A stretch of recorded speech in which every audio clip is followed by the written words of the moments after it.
ch.28. He handed the ball off to Gourmet, slapping it into his belly, and then hung in there, waiting for Carter to launch through the line. The play called for Jerry to hit Carter low and send him toppling, an assignment Jerry didn't relish. Carter was easily 50 pounds heavier, and he was used by the coach to keep the freshman squad on their toes. But the coach always said, "It doesn't matter how big the body, it's what you do with it."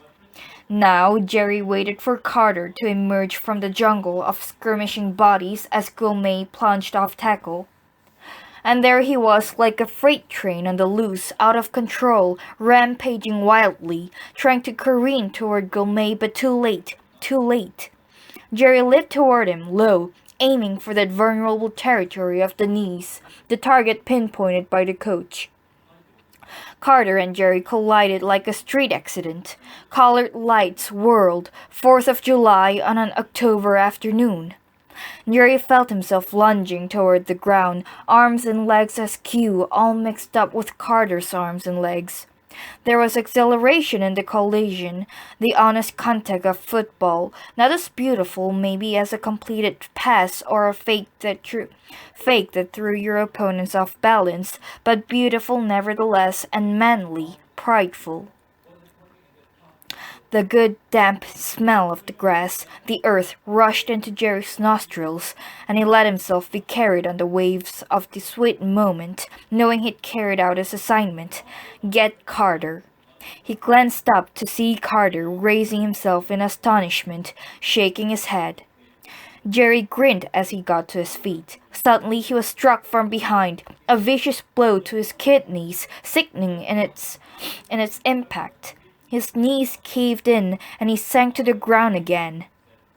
As he attempted to turn around to find out who had attacked him, another blow landed someplace, and Jerry felt himself hurtling off balance to the ground. He felt his eyes watering, tears spilling onto his cheeks. He looked around and saw the fellows getting into position for the next play. "Come on, Renault," the coach called.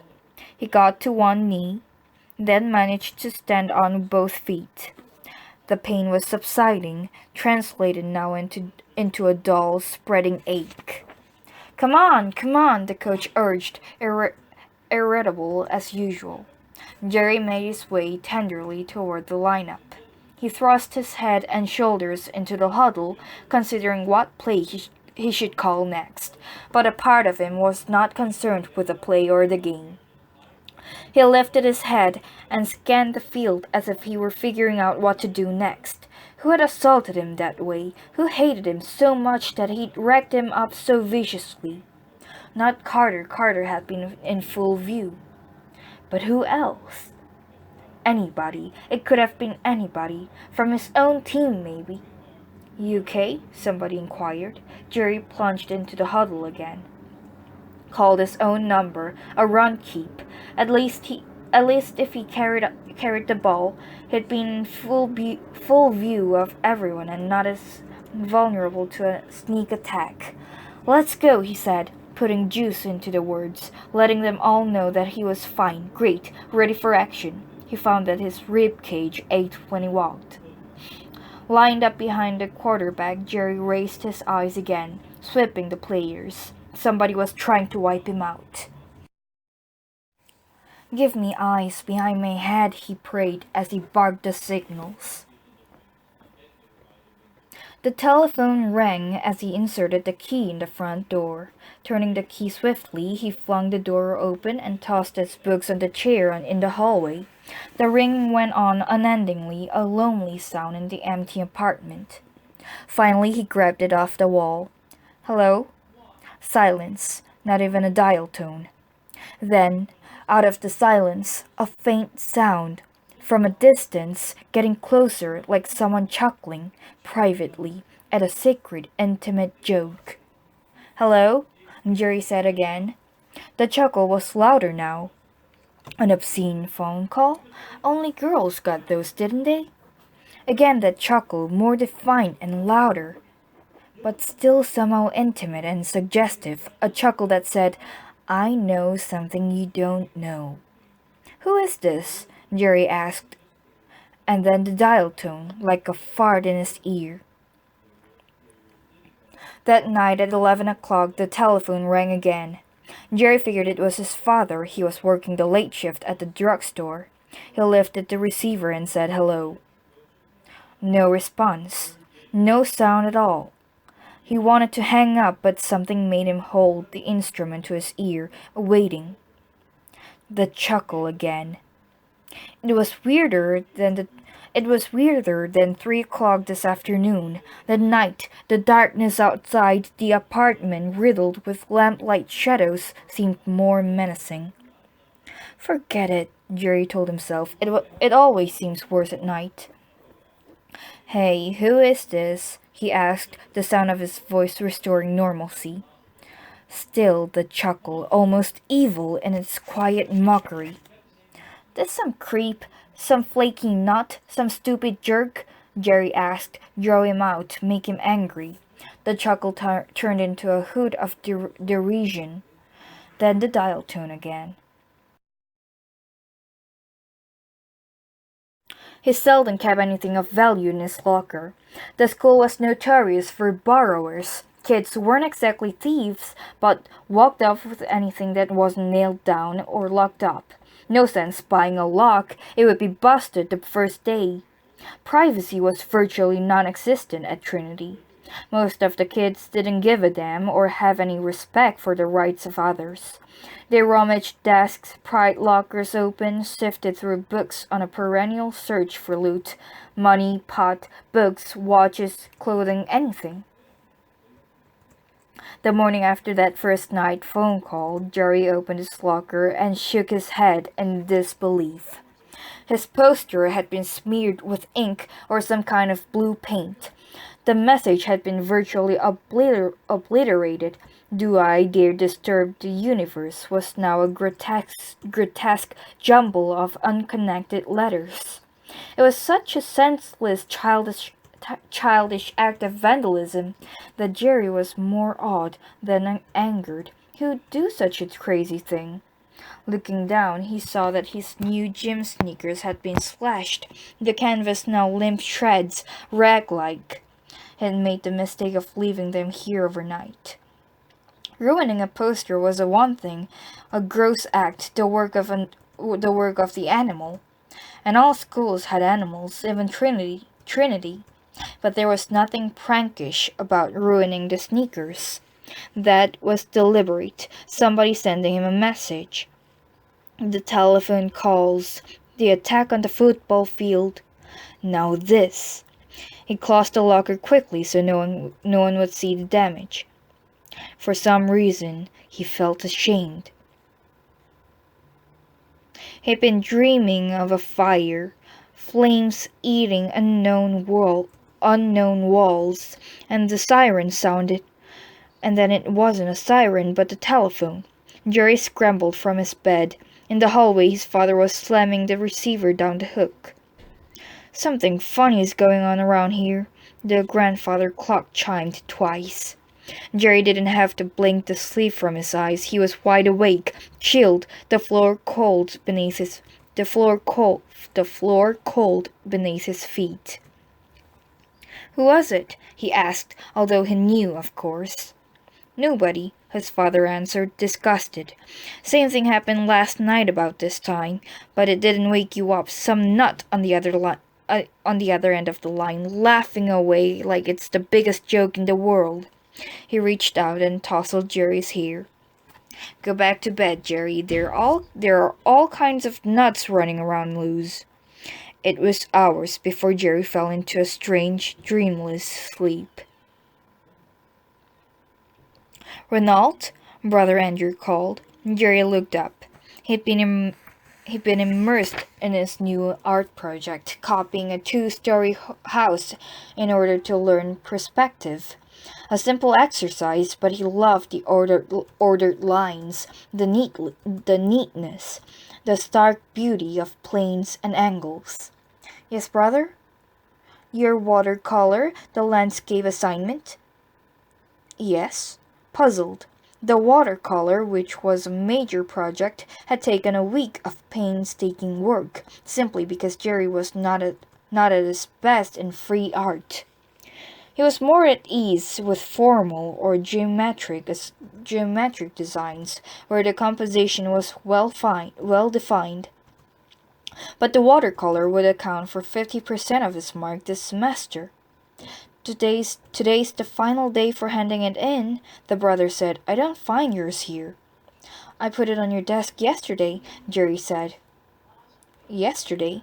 Brother Andrew asked, as if he'd never heard of yesterday.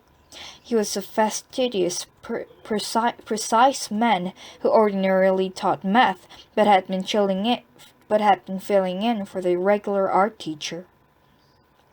Yes, sir, Jerry said firmly. Eyebrows arched, the brother looked through the pile of drawings on the desk. Jerry sighed quietly in resignation. He knew that Brother Andrew wouldn't find the drawing there. He wanted to turn to scan the faces of the kids in the class to find that one kid who would be gloating in satisfaction. Hey, you're getting paranoid, he told himself. Who'd sneak in here and remove your drawing? Who'd watch so close that they'd even know you submitted the drawing yesterday? Brother Andrew looked up. To use a cliché, Renault, you're locked on the horns of a dilemma. Your landscape is not here. Now, either I have lost it, and I do not make a habit of losing landscapes. The teacher paused here as if incredibly he expected a laugh, and incredibly the laugh did come. Or your memory is faulty. I handed it in, brother, firmly, without panic. The teacher looked steadily into Jerry's eyes. Jerry saw the honest stop there.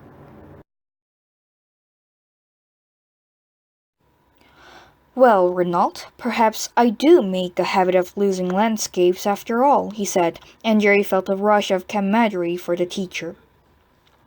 At any rate, let me check further. Perhaps I left it in the teacher's lounge. For some reason, this remark also provoked laughter, and even the teacher joined in. It was late in the period, and late in the day, and everyone needed to relax, let down, take it easy. Jerry wanted to look around to see whose eyes gleamed with triumph over the missing watercolor. Of course, Renault, as sympathetic as I am, if I do not find the landscape, then I must fail you this semester. Jerry opened his locker. The mess was still there. He hadn't torn down the poster or removed the sneakers, letting them remain there as symbols. Symbols of what? He wasn't certain. Looking wistfully at the poster, he pondered the damaged words, "Do I dare disturb the universe?" The usual corridor of pandemonium surrounded him, slammed locker doors, wild yells and whistles, pounding feet as the guys hurried to the after-school activities, football, boxing, debating. Do I dare disturb the universe? Yes, I do, I think. Jerry suddenly understood the poster. The solitary man on the beach, standing upright and alone and unafraid, poised at the moment of making himself heard and known in the world, the universe. 29. Beautiful. Brian Cochran added the totals again and again, toying with them, playing with them, as if he were a juggler and they were fascinating figures of delight. He couldn't wait to report the totals to Brother Leon. In the past few days, the volume of sales had risen staggeringly. Staggeringly was the correct word. Brian felt as if he were drunk on the statistics, the figures like liquor, making him light-headed, giddy, and dizzy. What had happened? He was uncertain. There was no single reason for the sudden turnabout, the surprising upswing, the unexpected rush of sales. But the proof of the change was not only here in the figures before him, but everywhere in the school itself. Brian had witnessed the feverish activity and how the chocolates had suddenly become a vogue, a fad, the way hula hoops had caught on when they were kids in the first or second grade, the way demonstrations had been the big thing a few years ago. Rumors indicated that the Vigils had adopted the sale as a special crusade, and that was possible, although Brian hadn't made any inquiries. He always steered clear of the vigils. However, he'd seen some of the more prominent vigil members waylaying kids in the corridors, checking on their sales, whispering menacingly to those who had sold only a few boxes. Each afternoon, teams of fellows left the school, loaded down with chocolates. They piled into automobiles and drove off. Brian heard that the teams drove to various sections of town and invaded neighborhoods, ringing doorbells, banging on doors, a massive sales effort, as if they were all encyclopedia salesmen on commission, for crying out loud. Brian heard reports that someone had gotten permission to solicit at one of the local factories. Four guys had circulated through the place and sold 300 boxes in a couple of hours. The feverish activity kept Brian hopping, maintaining the records, and then rushing down to the big boards in the assembly to post the results. The hall had become the school's focal point. "Hey, look!" a kid had yelled out during the last posting. "Jimmy Dammers sold us 50 boxes." That was the creepy aspect of the sale, the way that credit was being distributed among all the students. Brian didn't know whether this was fair or not, but he didn't argue about methods. Brother Leon was interested in results, and so was Brian. And yet, Brian was made uncomfortable by the situation.